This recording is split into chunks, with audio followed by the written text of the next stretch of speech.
8 கோடி ரூபாய் மதிப்புள்ள போதைப் பொருளை பதுக்கிய தம்பதியை காவல்துறையினர் கைது செய்திருக்கிறார்கள். எங்கு நடந்த இந்த சம்பவம்? யார் அந்த தம்பதி? பதுக்கிய போதைப் பொருள் என்ன? வாருங்கள் பார்க்கலாம்.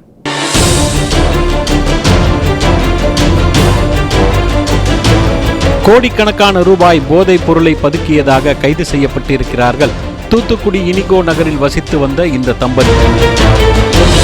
தமிழகத்திலிருந்து இலங்கைக்கு கடல் வழியாக கஞ்சா, கடல் அட்டை, ஐஸ் போதைப் பொருள், ஹெராயின், பீடி இலை பண்டில்கள், வெள்ளி கொலுசுகள், உரம், சமையல் மஞ்சள் உள்ளிட்ட பொருட்கள் அதிக அளவில் கடத்தப்படுகின்றன. ராமநாதபுரம் மாவட்டம் மற்றும் தூத்துக்குடி மாவட்ட கடற்பகுதி வழியாகவே இந்த கடத்தல்கள் தொடர்ந்து நடைபெற்று வருகின்றன. இவை மட்டுமின்றி தங்கக்கட்டிகள் கடத்தப்படுவதும் அவை கைப்பற்றப்படுவதும் அவ்வப்போது நடைபெறும் நிகழ்வாகவே இருக்கிறது. கடல் வழியாக நடைபெறும் கடத்தல் சம்பவங்களை தடுப்பதற்கு மத்திய மாநில உளவுத்துறை, இந்திய கடலோர காவல் படை, மெரைன் போலீசார் மற்றும் மாவட்ட காவல்துறையினர் தொடர்ந்து கடல் பகுதியிலும் கடலோர பகுதிகளிலும் தீவிர கண்காணிப்பில் ஈடுபட்டு வருகின்றனர்.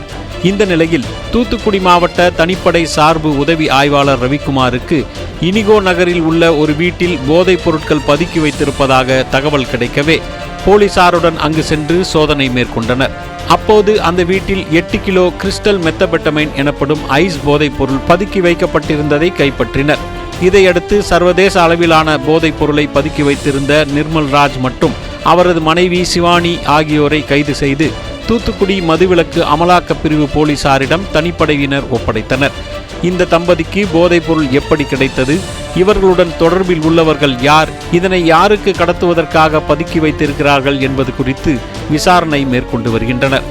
கைப்பற்றப்பட்ட போதைப் பொருளின் மதிப்பு 8 கோடி ரூபாய் என்றும் இதன் சர்வதேச மதிப்பு 24 கோடி ரூபாய் இருக்கும் என்றும் போலீசார் தெரிவித்துள்ளனர்.